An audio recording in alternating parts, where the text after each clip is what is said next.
Ken Thomas talks with Benjamin Becker, former ATP professional.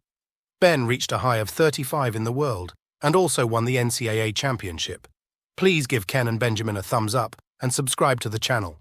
A thumbs up will help us continue to bring great tennis podcasts. Also, follow us on Instagram at RadioTennis Podcast. Now here's Ken and Ben.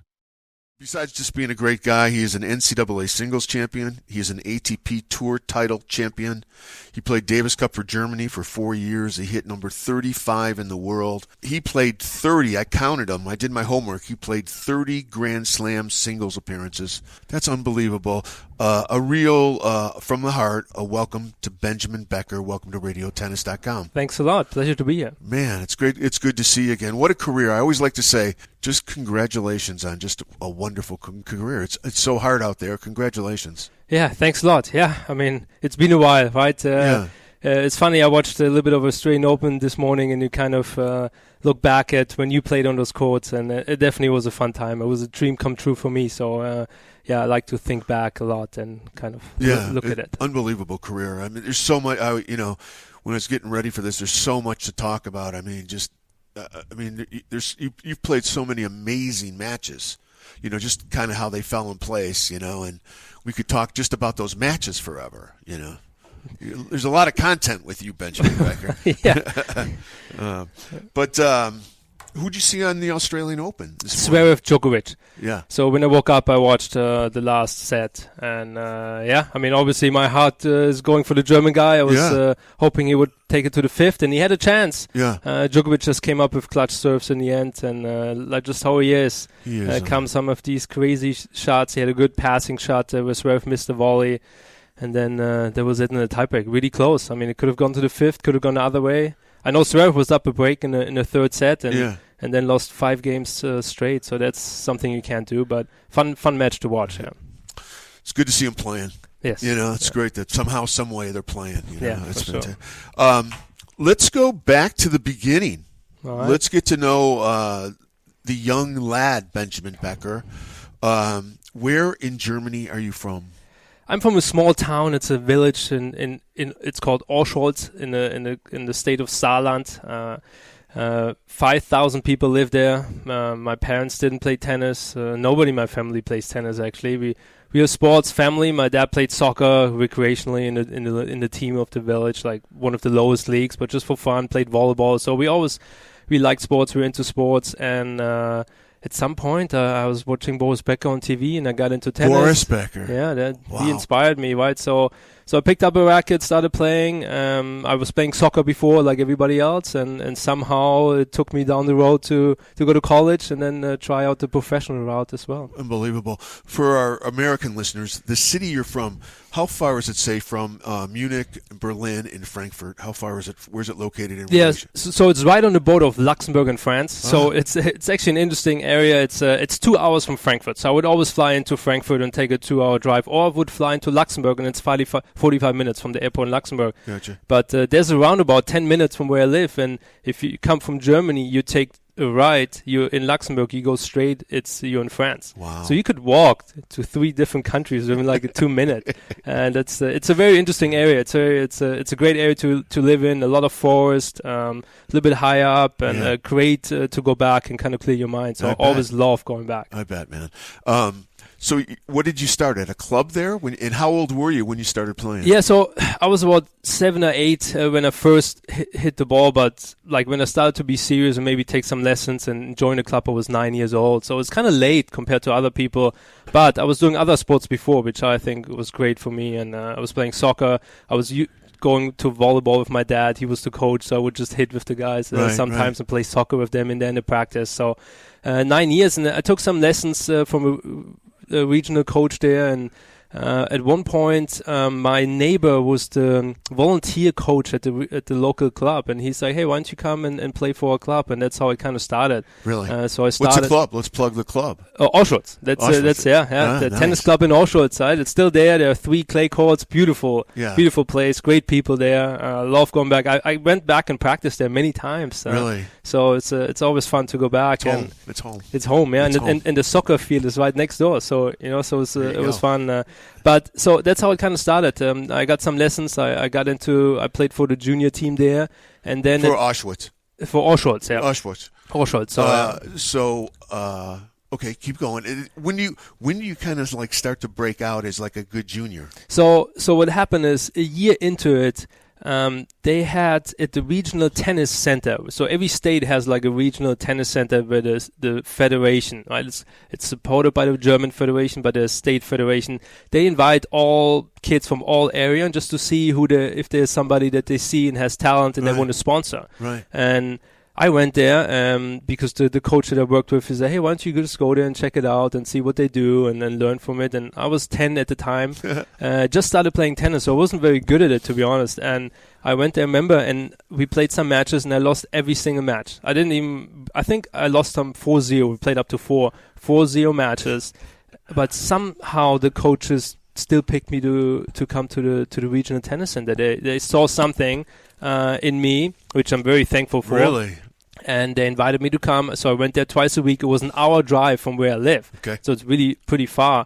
So my parents had to drive me twice a week to go there, and that's what I did for many years until I did a little bit more. I did 3 times a week, and then later on when I was 14, 15, I did 4 times a week, and then later on 5 times a week, and I would take the train after school sometimes to go there. So that's kind of how I started, and the main point for me was that the coaches somehow decided that, hey, we want to support this guy. Even though he lost all his matches, we see something in this guy that we want to support. And, I'm very thankful because otherwise I definitely wouldn't be here. When did you start seeing results as a junior? Yeah, so maybe a year or 2 after that. I was never a great junior, to be honest, in the country of Germany. I was never a top junior.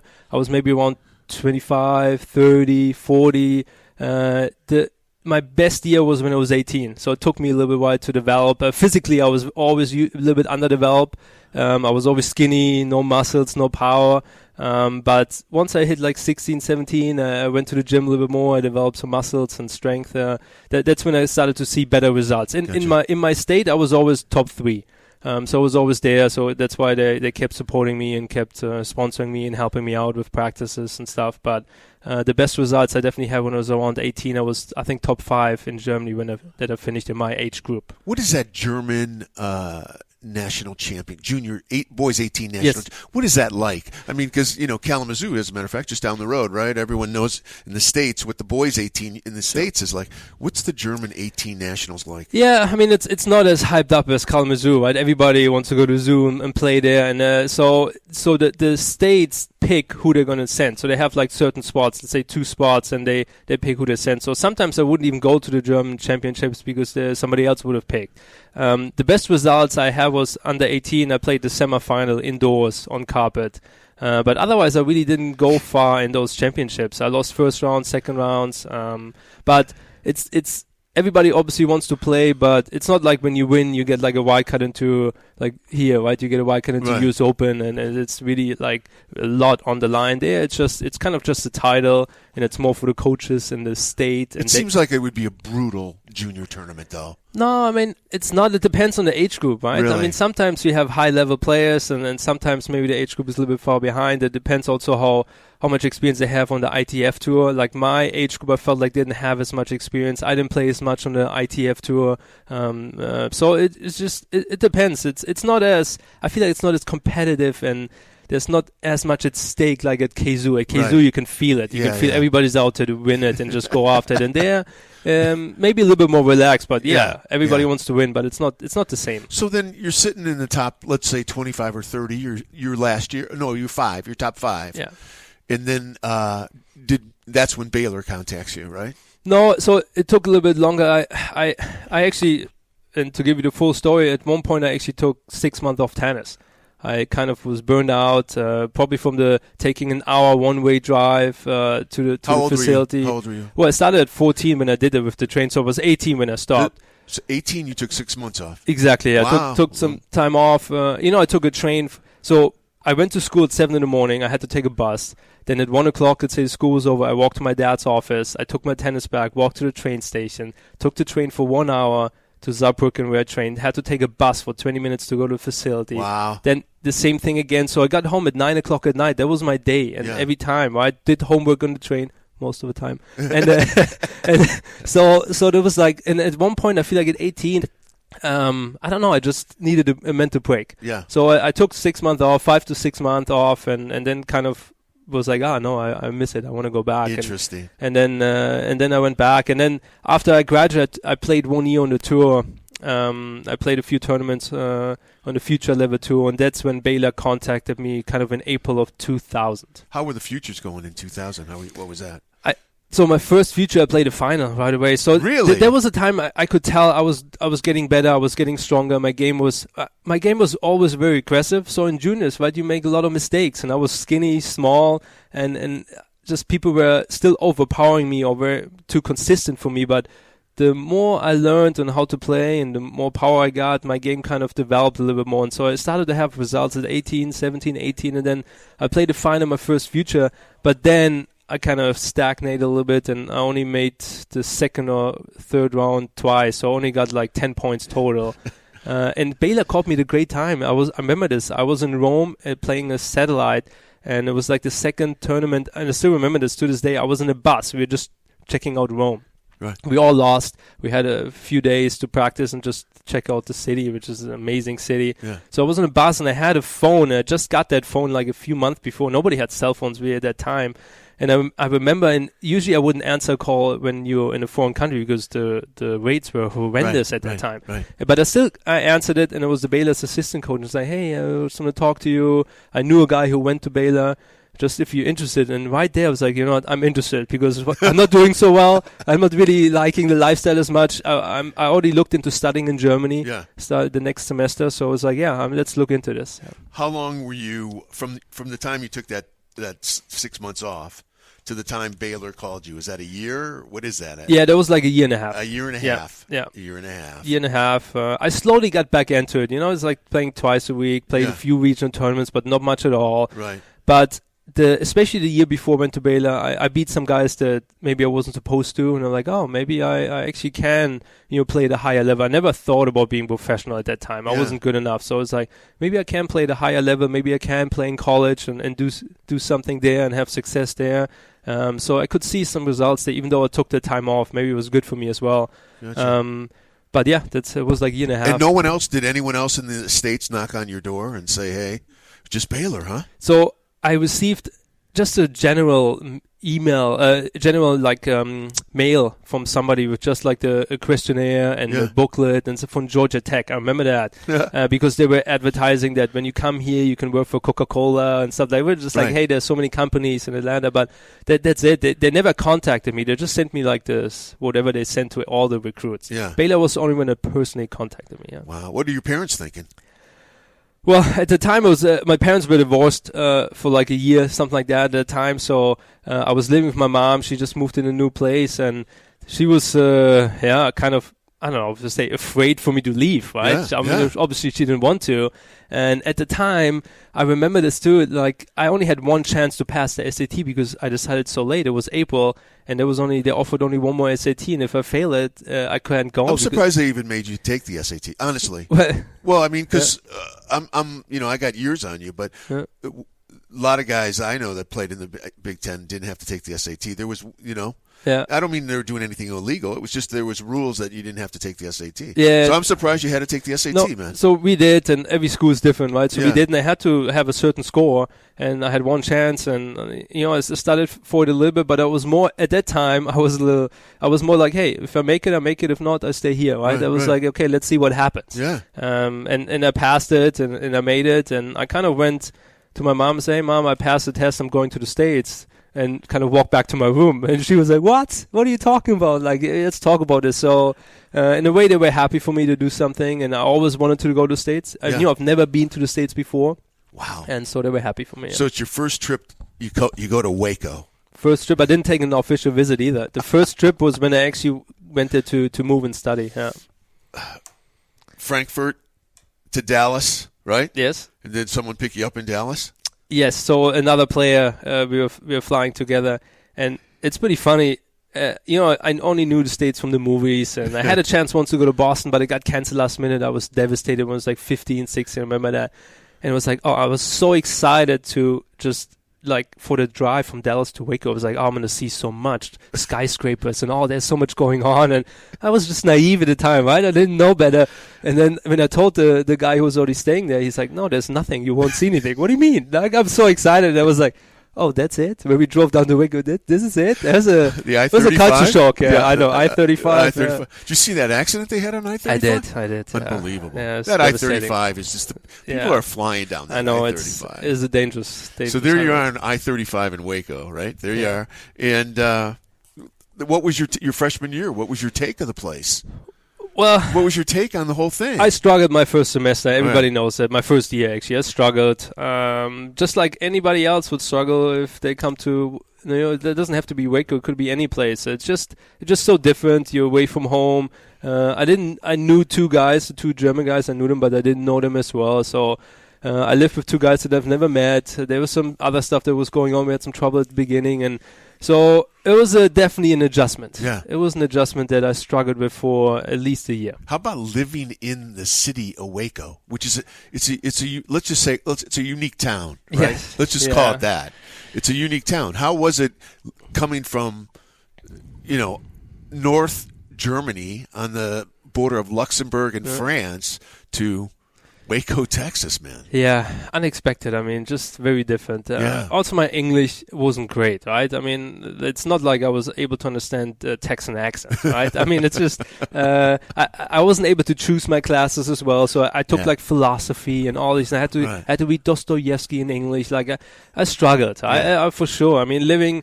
The university was beautiful, right? But there was not much to do, in Waco, and Waco improved a lot the last 10 years, right? I mean, it changed so much, and I went back to finish my studying now, and it was such a different city at the time, but luckily my teammates were great. We just really, had great chemistry. We helped each other out, a lot of international guys, so we're all in the same boat, and that helped a lot just to get over the hump. Was the new stadium there your first year you went there? Yes. What a place, huh? Yeah. What a facility. Great facility. You must have saw the facility and went, well, this works, huh? Yeah, well, the facilities were awesome. Like I said, the university was great. I loved the campus. It was beautiful. All the facilities were awesome. The coaches were great. I said the team. So everything within the university and the team was great. What a hope for. And obviously we had a good team. So we were playing for championships, and so it was fun. So the team wins. They win the team title before you win the individual singles, right? Or is it the same? Yeah, okay. So we won the same year. We won in 2004. We won the team title, and that same year I won the individual. Wow, man! Wow. Yeah. And who was the number 2 guy that was behind you from Germany? Well, you know what? I was number 2. Okay. So I played number 2. So my first 2 years I played number 1 mostly, and then my last 2 years I played number 2. Benedikt Dorsch played number 1. Right. I mean, and he was arguably one of the best college players ever. He was number 1 in college all 3 years. Yeah. Player of the year at least twice, maybe even 3 times.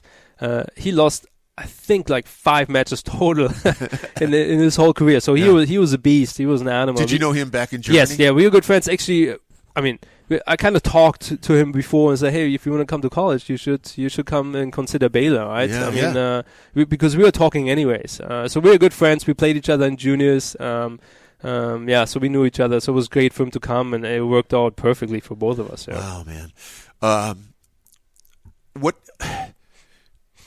What was it like for you? What were you thinking after like that second year in college? Okay, you win the individual, you win the team. Where's your mind at? What are you thinking?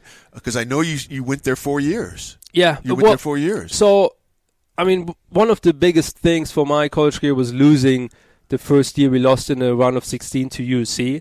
And I lost, and I felt like I just didn't do well. Like I didn't prepare enough. I wasn't professional enough, and so that kind of changed my whole mindset. I all of a sudden understood what it means to win NCAA tournament, what it means to win the Big 12 championship, what it means for the school, what it means for the community, and how much they put in, how much work there is from everybody. And so that kind of completely changed my mindset. So my second year, I was a different guy. Like my first year, and Coach Knoll would be the first to admit, we had a lot of trouble. He kicked me out of practice. I wasn't really the guy I should have been. But my second year, my whole mindset changed. And we had a great team, and I feel like we would have had a good chance to win it. But one of the guys got hurt right before the NCAA tournament. He broke his hand. a number 3 player. So we didn't.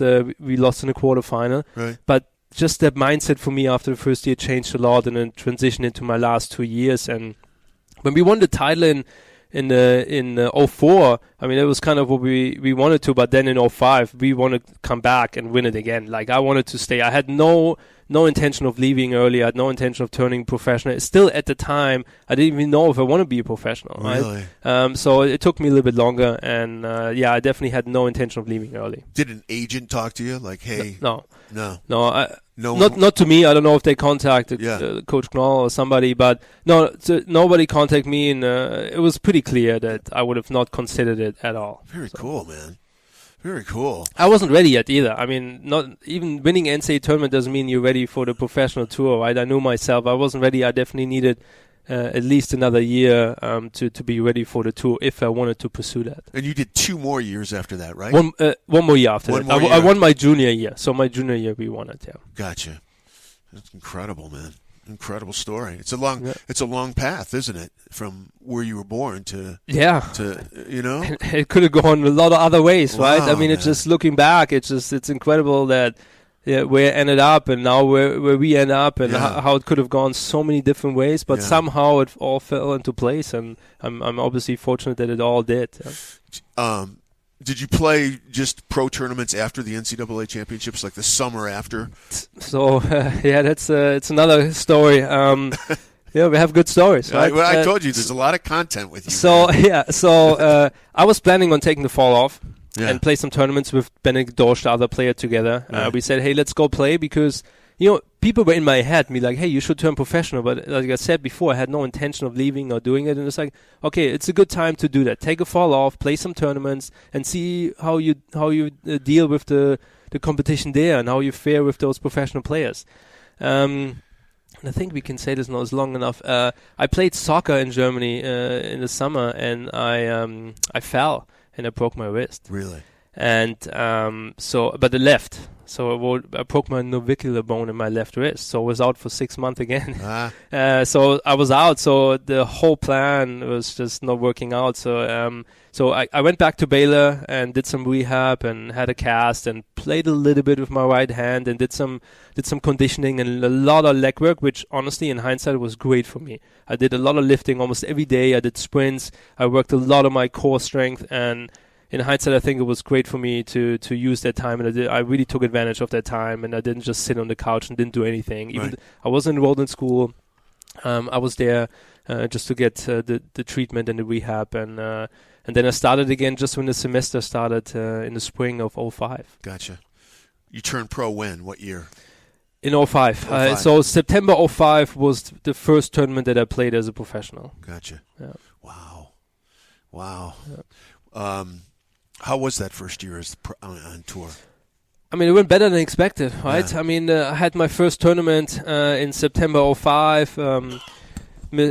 Again, Benedikt Dorsch and I, right? We did it together. We moved to Florida. We found a coach that helped us out, Tariq, which obviously we can thank him a lot for our whole career. So we started there, and then I went to my first tournament, but Hurricane Katrina hit Miami, right? And the area, and I wasn't able to fly out to my first feature in Ecuador. And there was a Colombian coach that was taking care of me at the time and helping me out, and he kind of organized me a wildcard into the tournament because I didn't make the sign-in. So I got very lucky that they gave me the wildcard for the tournament. So I flew down the next day. I think I got there the same day I had to play. So I got there. I played in the first round in an Italian guy, and I'm down 6-2, 4-1 in the first round in qualies, and somehow managed to win. I played the second round. I play against another Italian, one of his friends, and I'm down another time, set in a break, and I managed to win. And I qualify, and I win 2 rounds, so I make my first 2 points. And Where's that at again? Where's that at? It's in Guayaquil. And I lose to Jesse Witten, actually, in the quarters, another college guy, right? But I make my first 2 points, right? So all of a sudden, the first points are always the toughest to make. So I was happy about that with everything that happened. Then I played another tournament there. I made the second round, make another point, so I had 3 points. So I was like, oh, that's great. So then slowly it started. Wow. And that was my first few. The pathway, as smells. they say, the pathway, Yeah, right? yeah. That's the pathway. Yeah. Hasn't really changed much, has it? Really, you got to get those. You got to get those early points. Yeah. And just keep. Well, yeah, of course, right? You want to get out the qualies. I Yeah. mean, everybody can play, and just to win 3-4 matches in the qualification is tough. And then you get into the main draw, and you got to win another match to just make 1 point. So you got to win 5 matches sometimes to get 1 point. And so, yeah, I mean, it's a toll on your body. And luckily for me, I got out of that fast with, a lot of luck, though, to be honest. It has to be luck. You have to compete hard. You have to do the right things. But luck is involved as well. You must have had a good mindset then, man. You must have been focused. I was focused. I was focused. At the time, I felt like I matured a lot at that time. I mean, obviously, I had a lot of maturing still to do. But, if I decided to do this, and I decided to do this full time, and then give it all, give it 100%. And, there were some bumps in the road.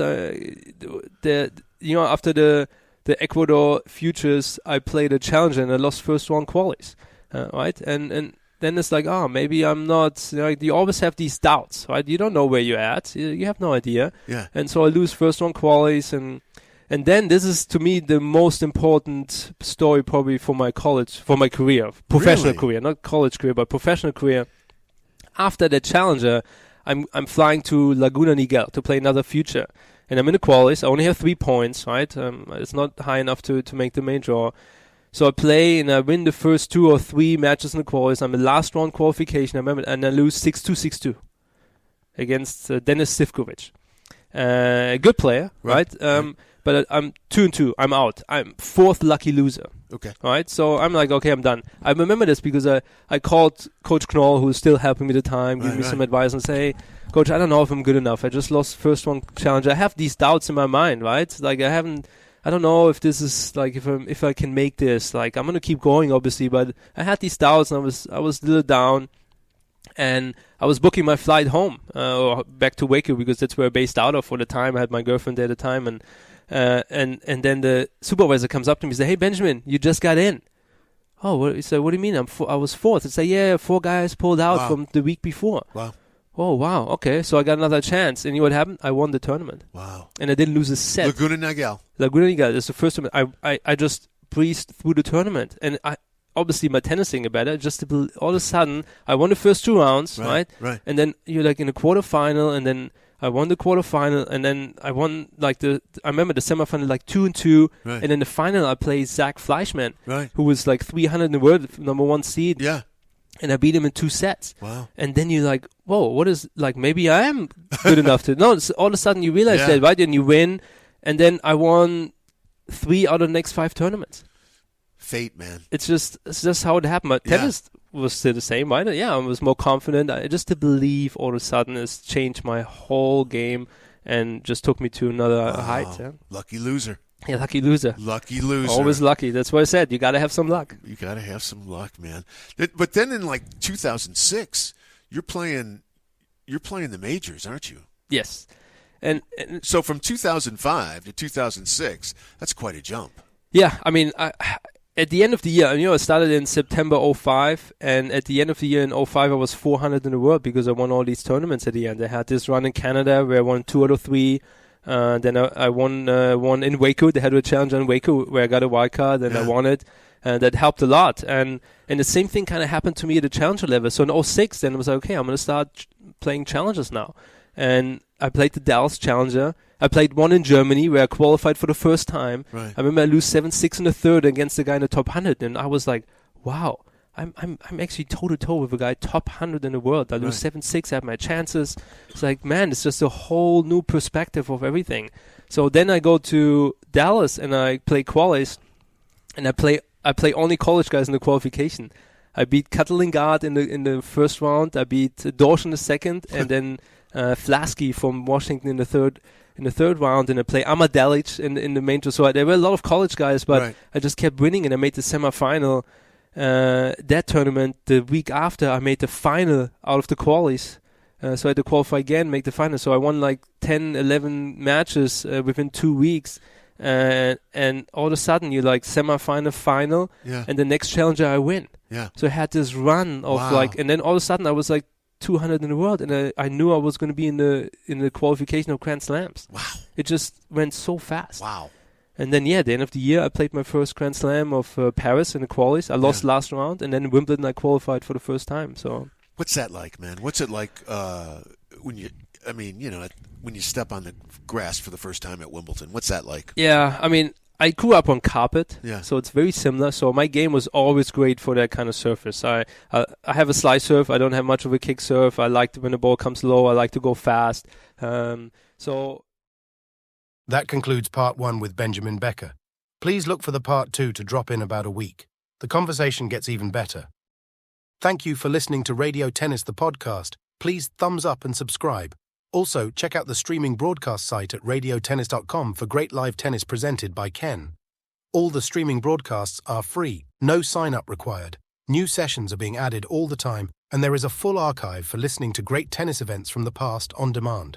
Radio Tennis is the best free streaming service for tennis, hands down. From everyone at Radio Tennis, have a great day, and we will see you at our next podcast or live stream.